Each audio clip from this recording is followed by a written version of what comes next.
Welcome to the demonstration on VLAN routing with virtual router interfaces on Ruckus ICX switches. So with the layer 3 or router code running on a Ruckus ICX switch, we can configure interfaces with IP addresses and have them route between interfaces.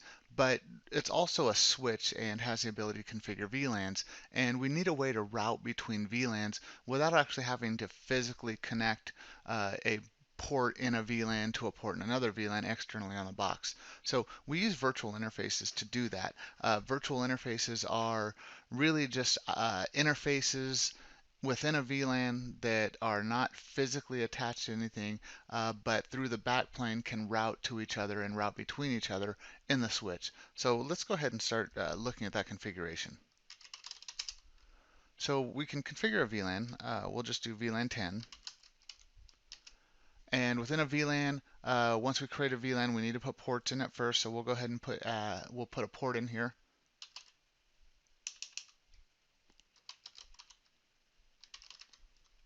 And we'll just tag port 111 in VLAN 10. And now we have a port in the VLAN. Now we need to create this virtual interface, and that's done with the router-interface command.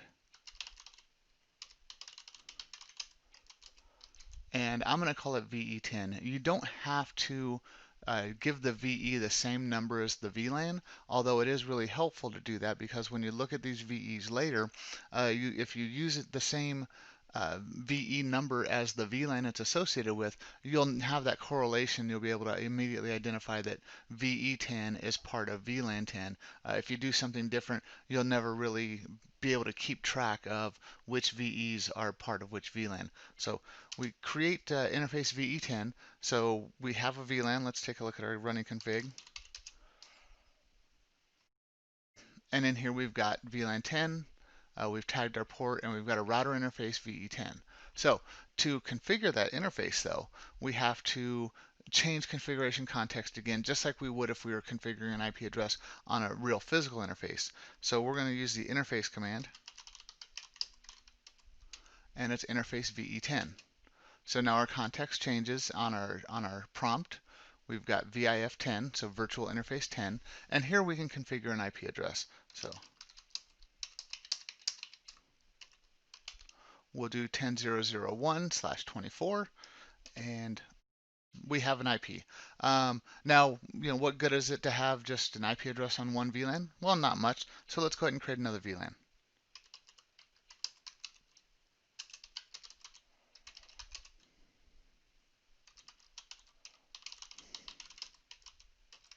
So we'll create a router interface VE20 in VLAN 20 that has one port member in it.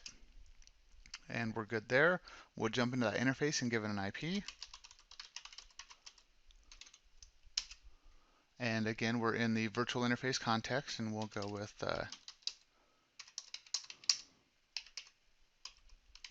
so 20.0.0.1/24, just to make it visibly easy for us to look at this. So we've done this. Let's take a look at some outputs that show us our VEs and how they are very much like other interfaces on the switch.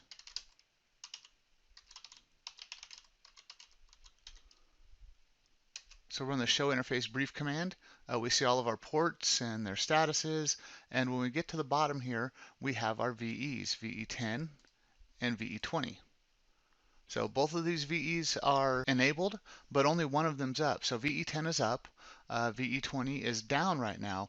Now that's because in VE20 I assigned port 2, and port 2 is disabled right now. So one of the rules for a VE to become active is that it has to have a port that's up in that VLAN for the interface to become active, because why have a route to something that has no physical connections outside anyway? So that's the logic behind that. So let's take a look at the route table. So if we look at our route table, we have one route in here. This is the 10.0.0.0/24 network. That's the VE10 network. Again, the VE20, the virtual interface is down, so we don't have a route for that network yet.